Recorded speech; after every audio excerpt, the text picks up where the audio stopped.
Dear student, how are you? I am fine, grace of Almighty Allah. আজকে তোমাদের সামনে হাজির হয়েছে আরো একটি ক্লাস নিয়ে, ক্লাস 7 সাফিক্স এন্ড প্রিফিক্স নিয়ে কথা বলবো তোমাদের সাথে। This is Muhammad Shahadat Hussain, assistant teacher, Sholla School and College. লক্ষ্য করো সাফিক্স এন্ড প্রিফিক্সের আমরা আলোচনা করব। তো তার আগে একটু দেখে নাও, লেখা আছে নাউন, ভার্ব, অ্যাডজেক্টিভ এবং অ্যাডভার্ব। আমরা জানি পার্টস অফ স্পিচ 8 প্রকার।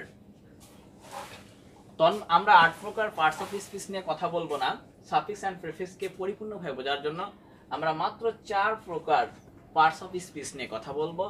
লক্ষ্য করো এই 4টি। নাউন থেকে যে কোনো সময় সাফিক্স যোগ করে অ্যাডভার্ব হতে পারে, অ্যাডজেক্টিভ হতে পারে বা ভার্ব তৈরি করতে পারি। তেমনি আবারও অ্যাডভার্ব থেকে নাউন, ভার্ব, অ্যাডজেক্টিভ বা অ্যাডজেক্টিভ থেকে অ্যাডভার্ব, ভার্ব যে কোনোটাই, অর্থাৎ প্রত্যেকটা পার্টস অফ স্পিচ, এই 4টি পার্টস অফ স্পিচ যে কোনোটা থেকে যে কোনোটাই পরিবর্তন করা যেতে পারে। আমরা এটি নিয়ে কথা বলবো, আমরা এর ডিসকাশন করব একটু পরে। তার আগে আমাদেরকে জানতে হবে সাফিক্স কি, হোয়াট ইজ সাফিক্স। এই সাফিক্স হচ্ছে যে কোনো বেস ওয়ার্ড এর পরে কতকগুলো এফিক্স যোগ করে যে নতুন শব্দ তৈরি হয় তাকে বলা হয় সাফিক্স। একটু ক্লিয়ার করে লিখে নাও, যে বেস ওয়ার্ড এর পরে কতকগুলো এফিক্স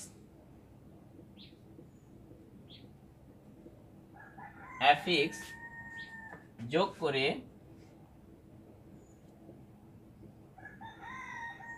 যে নতুন শব্দ গঠন করে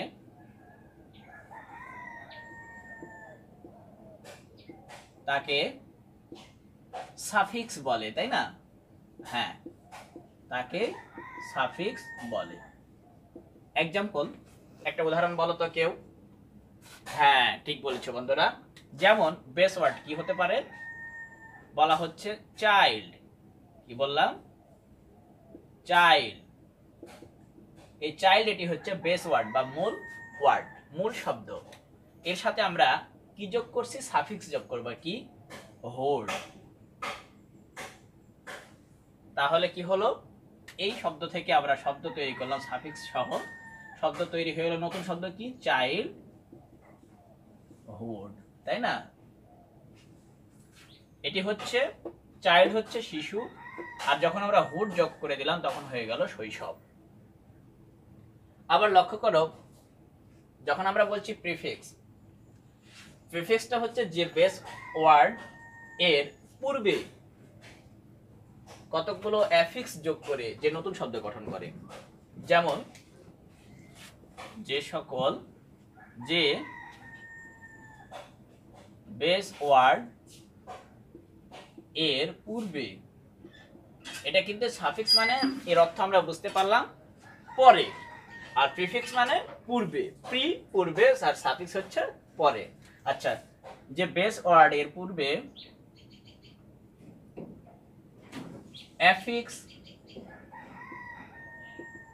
এফিক্স যোগ করে নতুন শব্দ গঠন করে তাকে কি বলছি আমরা? প্রিফিক্স, তাই না? তাকে প্রিফিক্স বলছি। এক্সাম্পল একটা বলো তো কেউ। এক্সাম্পল কি হতে পারে? যেমন অ্যাবল একটি বেস ওয়ার্ড বা মূল শব্দ। অ্যাবল, এই অ্যাবল একটি বেস ওয়ার্ড। এখান থেকে আমরা কি করতে পারি? এর পূর্বে যদি আমরা একটা কিছু যোগ করে দেব, কি যোগ করে দেব? N, E N, in. অ্যাবলটা হচ্ছে একটা অ্যাডজেক্টিভ নিজেই, তাহলে অ্যাবল সক্ষম, আর ইন ইন একটা দ্ব্যর্থবোধক, কিন্তু এর নিজস্ব কোনো অর্থ নেই। তাহলে হয়ে গেল কি ইন অ্যাবল, তাই না? এটা হচ্ছে সক্ষম করা, অর্থাৎ এটা ভার্বে রূপান্তর হয়ে গেল, একটা অ্যাডজেক্টিভকে আমরা ভার্বে রূপান্তর করে ফেললাম। তাহলে আমরা নাউন, ভার্ব, অ্যাডজেক্টিভ, অ্যাডভার্ব যে কোনোটাকে যে কোনো পার্টস অফ স্পিচে রূপান্তর করতে পারি, এটি তার প্রমাণ। এখন লক্ষণীয় বিষয় হচ্ছে আমরা বারবার বলছি যে ওয়ার্ডের পরে অ্যাফিক্স যুক্ত হয়ে নতুন শব্দ গঠন করে তাকে সাফিক্স বলে, যে ওয়ার্ডের পূর্বে অ্যাফিক্স যুক্ত হয়ে নতুন শব্দ গঠন করে তাকে প্রিফিক্স বলে। এখন আমাদেরকে জানতে হবে হোয়াট ইজ অ্যাফিক্স, অ্যাফিক্সটা কি, তাই না? ইয়েস, হ্যাঁ, অ্যাফিক্স কে জানতে হবে। তাহলে চলো জেনে নেওয়া যাক। লক্ষ্য করো অ্যাফিক্স, আমরা কি বলছি, অ্যাফিক্স কি এটা কিন্তু জানতে হবে। তাহলে কতগুলো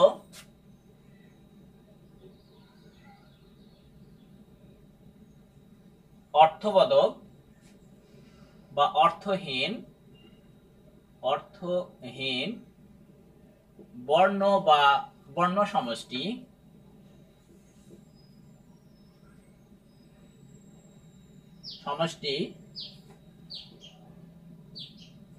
মূল শব্দের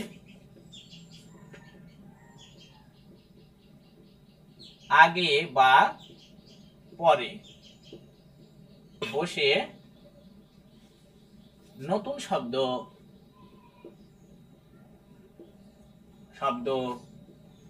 গঠন করে তাকে কি বলছি আমরা? হ্যাঁ, রাইট, তাকে কি বলে? অ্যাফিক্স বলে, তাই না? এক্সাম্পল, অ্যাফিক্স তাহলে কোনগুলো? কয়েকটি অ্যাফিক্স দেখে নাও। কয়েকটি অ্যাফিক্স কিরকম হতে পারে? যেমন এল ওয়াই, এটা একটি অ্যাফিক্স। এর কি নির্দিষ্ট কোনো অর্থ আছে?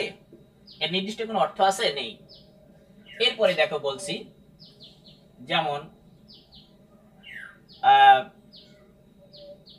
হুড বলছি, এর নির্দিষ্ট কোনো অর্থ নেই। আবার কিছু কিছু রয়েছে যাদের অর্থ রয়েছে। আবার দেখো বলছি TION, শন, এর কোনো অর্থ নেই। আবার বলছি দেখো SION, এর কোনো অর্থ নেই। তারপরে বলছি দেখো টেন্স,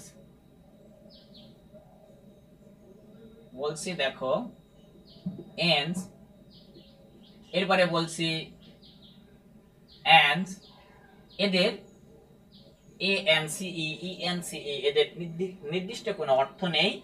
আবার কিছু কিছু অ্যাফিক্সের অর্থ রয়েছে, যারা কি করে, এরা শব্দের শুরুতে বা শেষে বা কখনো কখনো মাঝে বসেও এরা নতুন শব্দ গঠন করে, তাকেই বলা হয় অ্যাফিক্স। আবার মাঝেও বসতে পারে, কেমন? কিছু কিছু অ্যাফিক্স রয়েছে যারা মাঝে বসে শব্দ গঠন করে, কেমন হতে পারে? তার নাম হচ্ছে ইনফিক্স, যারা মাঝে বসে, ইন মানে মধ্যে, আর ফিক্স এই মধ্যেই এরা অবস্থান করে। যেমন বলা হচ্ছে অ্যাবল, এটাকে আমরা ইনফিক্স করে দেখব, কেমন?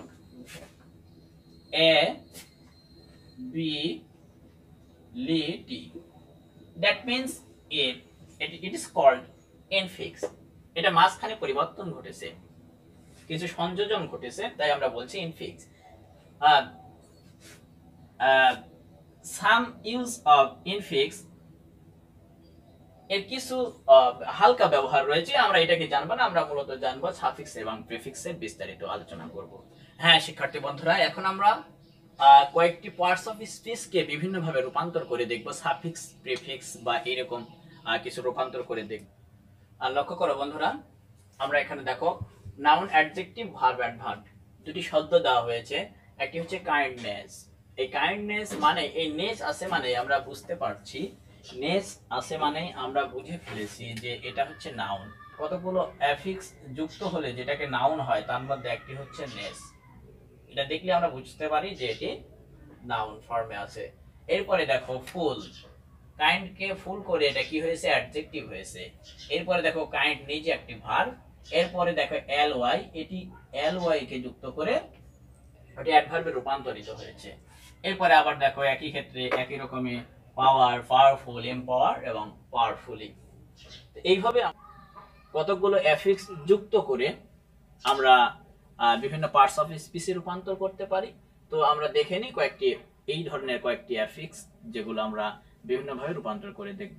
তোমরা লক্ষ্য করো যে আমরা কোনো সাফিক্স এবং প্রিফিক্সকে যখন আমরা সলভ করব তখন কিন্তু আমাদেরকে জানতে হবে সেটি কোন পার্টস অফ স্পিচে রয়েছে। যেমন এই এফিক্সগুলো থাকলে আমরা এটাকে বুঝে নেব সাধারণত নাউন, যেমন দেখো এনসি, এনসি, এনসি, মেনশন ইত্যাদি। লক্ষ্য করো অ্যাডজেক্টিভের এই যে সাফিক্সগুলো, এই শব্দগুলো শেষে থাকলে আমরা এটাকে ওই শব্দকে বুঝে নিতে পারি যে সেটি অ্যাডজেক্টিভ, যেমন all, A R, E N, S I P, T I P ইত্যাদি ইত্যাদি। হ্যাঁ, এরপরে দেখো ভার্বের প্রিফিক্স হতে পারে, বা এই শব্দগুলো মানে কোনো বেস ওয়ার্ডের শেষে যদি বেস ওয়ার্ডের পূর্বে যদি এই এই অ্যাফিক্সগুলো থাকে তাহলে আমরা সেটাকে বুঝতে পারি কি ভার্ব। তেমনি অ্যাডভার্বের ক্ষেত্রেও এইগুলো কোনো বেস ওয়ার্ডের শেষে যদি এই সকল অ্যাফিক্স থাকে তাহলে সেটাকে আমরা বুঝবো কি অ্যাডভার্ব। তো বন্ধুরা, এতক্ষণ আমাদের সাফিক্স এবং প্রিফিক্সকে চেনার জন্য আমরা পার্টস অফ স্পিচের কথা বললাম। এখন আমরা প্র্যাকটিক্যালি এর ব্যবহার শিখব। তো চল লেটস গো, আমরা প্র্যাকটিক্যালি করি। প্র্যাকটিক্যালি কিছু আলোচনা করব। এতক্ষণ আমরা পার্টস অফ স্পিচ নিয়ে কথা বলছি, এবার এর সাফিক্স এন্ড প্রিফিক্সের জন্য ওই পার্টস অফ স্পিচের ব্যবহারটুকু শিখে নেব। লক্ষ্য করো, নাউন, এই নাউনের পজিশন কোথায় সেটা জানতে হবে। দি position of the sentence of noun, নাউনের অবস্থান কোথায় বলছে কি দেখো, সাবজেক্ট অ্যান্ড অবজেক্ট। একটি নাউন কোন জায়গায় বসে, সাবজেক্ট অথবা অবজেক্ট হিসেবে বসতে পারে নাউন, এটা কিন্তু মনে রাখতে হবে। এটার আলোকেই কিন্তু আমরা আমাদের সাফিক্স এবং প্রিফিক্সের যত সমাধান করে ফেলব। এরপরে দেখো অ্যাডজেক্টিভ, অ্যাডজেক্টিভের পজিশন কোথায় সেন্টেন্সে বসে, বিফোর নাউন, সব সময় যে কোনো নাউনের পূর্বে বসে এই অ্যাডজেক্টিভ। লক্ষ্য করো, এরপরে দেখো বলছে অ্যাডভার্ব, অ্যাডভার্ব কখন বসে, যে ভার্বের আগে অথবা ভার্বের পরে, অন্য কোথাও বসবে না, হয় ভার্বের আগে অথবা পরে, বিফোর অর আফটার ভার্ব, ভার্বের আগে অথবা পরে বসবে সব সময় অ্যাডভার্ব। এরপরে দেখো ভার্ব আফটার সাবজেক্ট, অবশ্যই ভার্ব সাবজেক্টের পরে। আমরা যদি এইটাকে একটু ভালোভাবে ডিসকাশন করতে চাই তাহলে করা যেত।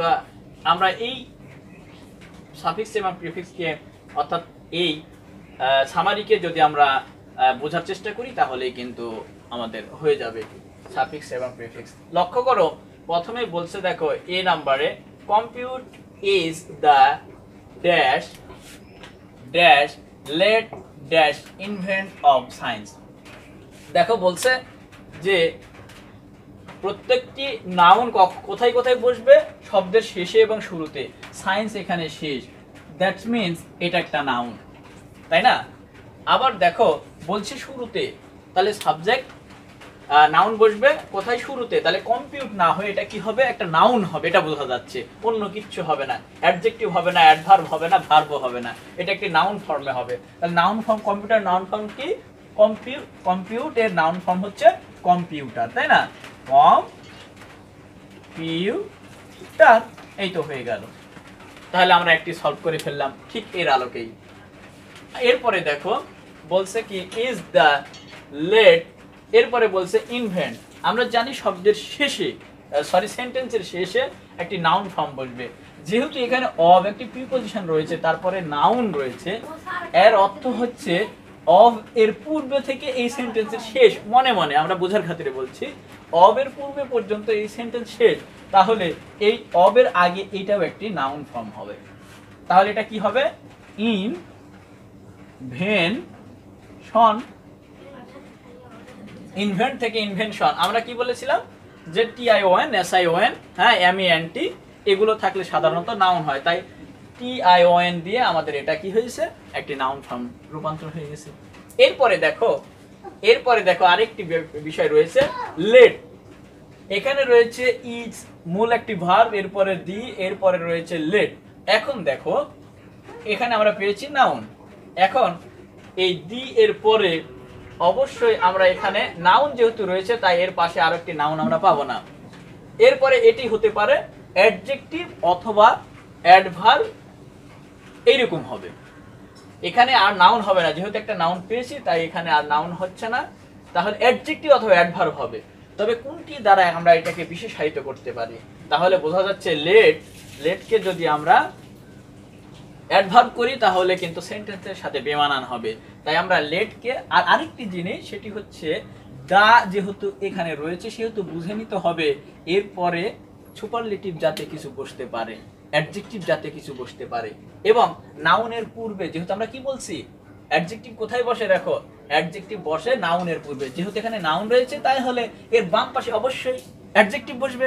এটা তাহলে আমরা এখন ক্লিয়ার যে যেহেতু এটা নাউন তার অবশ্যই পূর্বে অ্যাডজেক্টিভ বসবে, অ্যাডভার্ব নয়। তাহলে এটা এই লেটকে অ্যাডজেক্টিভে রূপান্তর করতে হবে। তাহলে কি করতে পারি আমরা? লেটেস্ট। ব্যাস, আমরা এই কয়েকটি নিয়মের আলোকে আমরা কিন্তু এর পুরো সমাধান করতে পারি। এরপরে দেখো বলছে, লক্ষ্য করো, we can not do a single day without the, এখানে একটি ড্যাশ অ্যাসিস্ট ব্র্যাকেটে রয়েছে অফ, এখানে আরেকটি শূন্যস্থান কম্পিউট। তাহলে আমরা প্রথমটা নিয়ম অনুসারে আমরা সব সেন্টেন্সের শেষে নাউন পাবো, সেন্টেন্সের শেষে একটি নাউন পাবো। তাহলে এই কম্পিউটকে আমরা কম্পিউটার রূপান্তর করতে পারি। তাহলে কম্পিউটার হচ্ছে একটি নাউন। এরপরে দেখো এর আগে রয়েছে অ্যাসিস্ট আর এখানে রয়েছে দা। এর থেকে বোঝা যাচ্ছে আমরা এই যে এই দায়ের মতো করেও যদি করি যে পরে একটি নাউন ফর্ম, হ্যাঁ, তারপর তার পূর্বে একটি অ্যাডজেক্টিভ আর আগে দা। কিন্তু এখানে দেখো এটি অফ কম্পিউটার, এটা একটা হচ্ছে ফ্রেজাল নাউন। অফ কম্পিউটার একটি প্রিপোজিশনাল ফ্রেজাল নাউন। এর আগে তাহলে এই যে দা রয়েছে, তাহলে এটাকে যদি আমরা একটা নাউন ধরি তাহলে অ্যাডজেক্টিভ কোথায় বসে? অ্যাডজেক্টিভ কোথায় বসে বলো তো? ইয়েস, অ্যাডজেক্টিভ সব সময় নাউন বিফোর নাউন, নাউনের পূর্বে বসে। তাহলে এটা একটি অ্যাডজেক্টিভ হবে। তাহলে কি লিখতে পারি? অ্যাসিস্টকে আমরা অ্যাসিস্ট্যান্ট, এই তো হয়ে গেল। এরপরে দেখো কি বলছে, আমরা কিন্তু ই পর্যন্ত অর্থাৎ 5 নম্বর শূন্যস্থান পূরণ করে ফেলেছি। এবার লক্ষ্য করো, it store and supplies. It store and supplies কি করে? এটি কিন্তু পুরোটাই একটি ফ্রেজ। আচ্ছা, ইট স্টোর অ্যান্ড সাপ্লিস কি কি শব্দের শেষে, সেন্টেন্সের শেষে কি থাকে? কি থাকে? ইয়েস, অবশ্যই এটি একটি ফুল স্টপ রয়েছে, সুতরাং বুঝতে হবে এটি একটি নাউন ফর্ম হবে। তাহলে আমরা কি লিখব? ইন ফর্মকে কি লিখব? ইনফরমেশন। এই তো ঠিক বলেছো, তাই না? এবার দেখো মজার ব্যাপার, কিন্তু খুব ইজি না? হ্যাঁ, খুব easy. Now it is being used. দেখো এখানে একটু ঝামেলা রয়েছে। নাও ইট ইজ বিং ইউজড বোঝাই যাচ্ছে প্রথমে একটি সাবজেক্ট, তারপরে একটি ভার্ব, এরপরে দেখো বিং, এরপরে দেখো ভার্বের past participle form. That means বোঝা যাচ্ছে এটি প্যাসিভ ভয়েসে রয়েছে, এটি প্যাসিভ ভয়েস এ রয়েছে। আর প্যাসিভ ভয়েসে যদি থেকে থাকে তাহলে আমরা যদি এই জায়গায় যদি এই মূল ভার্বের পরে যদি কোনো আর্টিকেল জাতীয় কিছু পেতাম বা ডিটারমিনার জাতীয় কিছু পেতাম তাহলে আমরা সরাসরি নাউন ফর্ম ব্যবহার করতে পারতাম। কিন্তু যেহেতু এখানে ওই রকম ডিটারমিনার কিছু নেই, সুতরাং এরপরে হবে এটি অবশ্যই একটি ভার্বকে বিশেষায়িত করবে কিছু জিনিস। কোন জিনিসটা ভার্বকে বিশেষায়িত করে? অবশ্যই অ্যাডভার্ব। তাই এটি একটি হবে অ্যাডভার্ব বা ভার্ব। তাহলে এটা কি হবে মূলত? অ্যাডভার্ব বা ভার্ব জাতীয়। তাহলে কি লিখতে পারি আমরা? ওয়ার্ড ওয়াইড, এই জাতীয়। অ্যাডভার্ব বিশেষায়িত করতে পারে, অ্যাডজেক্টিভ বিশেষায়িত করতে পারে। তাহলে ওয়ার্ড ওয়াইড। আমি আবার বলছি, যেহেতু এটি প্যাসিভ ভয়েসে রয়েছে তাই এরপরে যদি মূল ভার্বের পরে যদি কোনো ডিটারমিনার থাকতো তাহলে কিন্তু আমরা সরাসরি কোনো নাউন ফর্ম বসিয়ে দিতে পারতাম, অবজেক্টিভ ফর্ম, নাউন ফর্ম। কিন্তু যেহেতু নেই সেহেতু আমাদেরকে এখানে বিশেষায়ন করতে হবে। তাহলে বিশেষায়ন করলে কি হতে পারে, এটাকে আমরা ভার্ব অ্যাডভার্ব এই জাতীয় কোনো কিছু দিয়ে করতে পারি। তাহলে ওয়ার্ল্ড কি আমরা ওয়ার্ল্ড ওয়াইডে রূপান্তর করে দিলাম। এটি একটু ব্যতিক্রম। এটি ইট ইজ, এরপরে দেখো ইট ইজ কি বলছে, it is important. It is subject it, এরপরে ইজ রয়েছে, এরপরে দেখো শূন্যস্থান ইম্পর্টেন্ট বলছে, এরপরে কি বলছে দেখো হেল্প, এখানে শূন্যস্থান রয়েছে, কি বলবে জানি না, টু দা কি বলছে, এটা আরো একটি শূন্যস্থান, ডেভেলপ অফ এ কান্ট্রি। আমরা যদি আগের নেমে আবারও ফিরে যাই, এই অফ যেহেতু রয়েছে, বলছিলাম অফ যেহেতু রয়েছে তাই এটি একটি নাউন এবং এই অফের পূর্বে আরো একটি নাউন বসবে, অর্থাৎ সেন্টেন্সের শেষ মনে করতে হবে এই ডেভেলপ পর্যন্ত। তাহলে এটা আমরা কি লিখতে পারি, ডেভেলপমেন্ট, তাই না? অবশ্যই ডেভেলপমেন্ট একটি নাউন হবে। এরপর এখানে রয়েছে হেল্প, এখানে একটি নাউন, তাহলে দি ডেভেলপ এটি একটি নাউন ফ্রেজ চলে গেল সাবজেক্টের, সরি এটা সেন্টেন্সের একটি অবজেক্ট হিসেবে চলে গেল। এখন এর আগে আমরা এই দুটিকে বিশেষায়িত করব কি দ্বারা, এটি বলছে যে ইট ইজ, এটি কি করছে, বিশেষায়িত করছে কোনোভাবে। তাহলে আমরা লক্ষ্য করো যে অ্যাডভার্ব কোথায় বসে, এটা যেহেতু ভার্ব বলছি কি এটা ভার্ব, তাহলে ভার্বের পরে কি বসে, অ্যাডভার্ব। তাহলে আমরা যদি অ্যাডভার্ব করি, এটাকে ইম্পর্টেন্টকে যদি অ্যাডভার্বে রূপান্তর করার চেষ্টা করি, তাহলে আমাদের অর্থের যে মিল, অর্থের যে নমনীয়তা সেটি বজায় থাকছে কিনা সেটি দেখতে হবে। তাহলে আমরা দেখি ইট ইজ ইম্পর্টেন্টলি যদি আমরা করে ফেলি তাহলে কি লিখতে পারি, ইম্পর্টেন্টলি, গুরুত্বের সাথে। হ্যাঁ, এরপরে দেখো অ্যাডভার্ব, এরপরে কি বলছি, এটা যেহেতু ডেভেলপমেন্ট একটি, দি ডেভেলপমেন্ট টু দি ডেভেলপমেন্ট একটি নাউন, আর নাউন এর পূর্বে সবসময় কি বসে, অবশ্যই অ্যাডজেক্টিভ। অ্যাডজেক্টিভ সবসময় নাউনের পূর্বে বসে। তাহলে আরো সহজ হয়ে গেলাম, তাহলে হেল্পকে কি করতে পারি আমরা, হেল্পফুল, তাই না, হেল্পফুল, এই তো হয়ে গেল। তো ঠিক আছে বন্ধুরা, সাফিক্স এবং প্রিফিক্স এখন তোমরা এটাকে বারবার দেখবে এবং এই রুলস কে কেন্দ্র করে তোমরা তোমাদের এক্সট্রা সাফিক্স এবং প্রিফিক্স গুলো দেওয়া রয়েছে, মডেলগুলো রয়েছে, সেগুলো তোমরা বারবার চেষ্টা করবে। আজকের মতো এখানেই, ভালো থেকো, সুস্থ থাকো এই কামনায় বিদায় নিচ্ছি।